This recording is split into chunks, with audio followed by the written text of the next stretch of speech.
আসসালামু আলাইকুম রহমতুল্লাহি ওয়াবারাকাতুহু। আমাদের মাঝে অনেক ব্যক্তি আছে যারা মিথ্যা কথায় অভ্যস্ত, অর্থাৎ আমরা কথায় কথায় মিথ্যা কথা বলি। আমরা জানি না, আমরা বুঝি না কার সাথে কিভাবে কথা বললে আল্লাহ তাআলা খুশি হবেন, বা আমরা কিভাবে কথা বলবো মানুষের সাথে, এগুলো আমরা ভালোভাবে জানি না। মিথ্যা কথা আমাদের জন্য কতটা ভয়াবহ, অতএব এ সম্পর্কে রাসূল সাল্লাল্লাহু আলাইহি সাল্লামের হাদিস রয়েছে।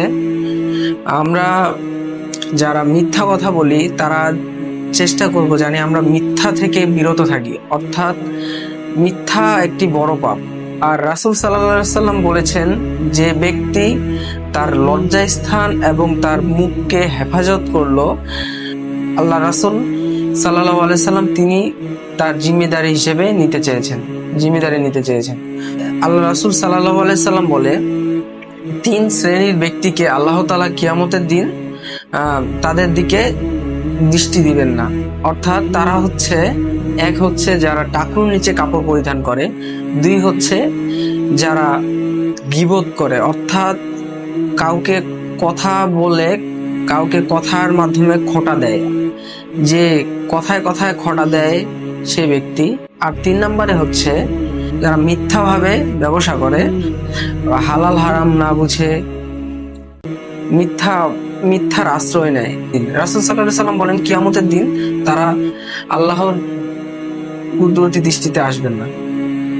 মিথ্যা একটি জঘন্যতম পাপ, কেননা এটি মানুষকে তার মুখ থেকে মিথ্যার আশ্রয় নেয়, অর্থাৎ মানুষকে কথায় কথায় আঘাত দেয়। আর মিথ্যা কথা মাধ্যমে একটি মানুষ আরেকটি মানুষকে অন্যায়ভাবে, অর্থাৎ একজন ব্যক্তি অপর ব্যক্তিকে তার ভার পোষণ করে, অর্থাৎ ভার চাপিয়ে দেয়, যে আমি এই কাজ করেছি কিন্তু এই কাজের ভার আমি নিব না, এই কাজের ভার তাকে দিব, এরকমটা।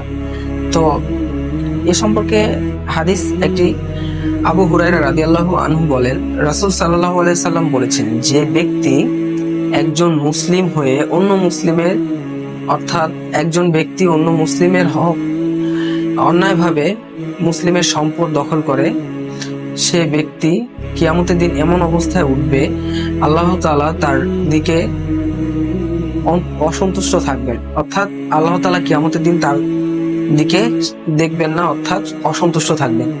তো আল্লাহ তাআলা যদি কিয়ামতের দিন অসন্তুষ্ট থাকে, তাহলে আমাদের কিছু করার নেই। আর রাসূল সাল্লাল্লাহু আলাইহি সাল্লাম যদি আমাদের সাফায়াত না করে, তাহলে আমাদের জন্য জান্নাত হারাম হয়ে যাবে।